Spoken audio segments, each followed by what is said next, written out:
আমাৰ স্পষ্ট কথা আমি আগতে কৈছো এতিয়াও কৈছো আৰু অনাগত সময়তো কম আমি কোনো জাতি জনগোষ্ঠীৰ বিৰোধী নহয় কোনো জাতি জনগোষ্ঠী উন্নয়নৰ বিৰোধী নহয় আমি কোনো জাতি জনগোষ্ঠী বিকাশৰ বিৰোধী নহয় আমাৰ স্পষ্ট কথা আমাৰ যি আমি কিঞ্চিত পৰিমাণে আমি ট্ৰাইবেল হিচাপে আমি পাই আছো ভাৰতীয় সংবিধানৰ 342 অনুচ্ছেদৰ আধাৰত আমি জনজাতি হিচাপে কিঞ্চিত পৰিমাণে যি অধিকাৰ আমি পাই আছো এই অধিকাৰ কোনোবাই ব্যক্তিয়ে বা কোনোবাই জাতি জনগোষ্ঠীয়ে এই অধিকাৰক ৰঙা চকুৰে চোৱা যদি আৰম্ভ কৰে কিন্তু এই পৰিণাম কিন্তু অতিকৈ ভয়ংকৰ হ'ব অনাগত সময়ত আমি কৈছো যে ট্ৰাইবেল দাবী কৰি পোৱা বস্তু নহয় ট্ৰাইবেল ৰাজপথত ওলাই আহি পোৱা বস্তু নহয় আমি কোনোদিনে ট্ৰাইবেল হোৱাৰ কাৰণে আমি দাবী কৰা নাছিলো আমি কোনোদিনে আমি ট্ৰাইবেল হোৱাৰ কাৰণে আমি ৰাজপথলৈ আমি ওলাই অহা নাছিলো আমাৰ স্পষ্ট কথা আমাৰ ভাৰতীয় সংবিধানে এই পিছপৰা জনগোষ্ঠী হিচাপে বা পিছপৰা আমাক পিছপৰা জাতি হিচাপে আমাক ট্ৰাইবেল হিচাপে আমাক 342 অনুচ্ছেদৰ আধাৰত আমাক নামাকৰণ কৰি আমাৰ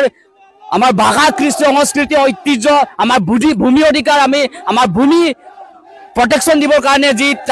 ট্ৰাইবেল হিচাপে আমাৰ ভাৰতীয় সংবিধানে আমাক স্বীকৃতি প্ৰদান কৰিছে কিন্তু এই অধিকাৰক কোনোবাই ৰঙা চকুৰে মাহিমাই চকুৰে কোনোবাই যদি চাবলৈ আৰম্ভ কৰে কিন্তু এই কথা কিন্তু অনাগত সময়ত ইয়াতকৈ ভয়ানক পৰিস্থিতি হ'ব সেইকাৰণে কৈছো আমি এই জনজাতি ঐক্যই আজি সমগ্ৰ জনজাতি প্ৰতিখন গাঁৱত আমি এই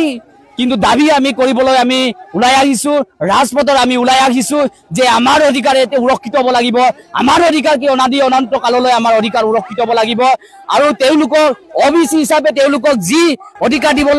দিব লাগে তেওঁলোকক চৰকাৰে প্ৰদান কৰক তেওঁলোকক যি উন্নয়ন কৰিব লাগে চৰকাৰে উন্নয়ন প্ৰদান কৰক কিন্তু আমাৰ এই যি কিঞ্চিত পৰিমাণে আমি ট্ৰাইবেল হিচাপে উন্নয়ন আমি অধিকাৰ আমি বুক কৰি আছো কিন্তু এই অধিকাৰ কোনো কাৰণতে কিন্তু কৰ্ব কৰি অন্য এটা জাতি মৰ্যাদা দিয়াটো আমি কোনো কাৰণতে আমি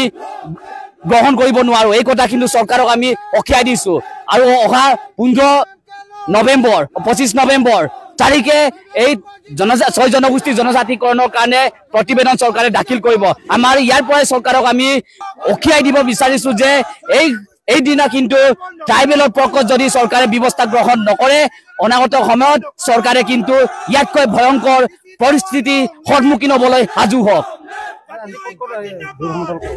আমি আজি 6খন আঞ্চলিকত আমি জোৰ সমদল আমি কৰা হৈছে আমি আজি সেই জোৰ সমদল কাৰ্যসূচী প্ৰতিটো জনজাতি ৰাইজে ওলাই আহিছে আৰু চৰকাৰক স্পষ্টকৈ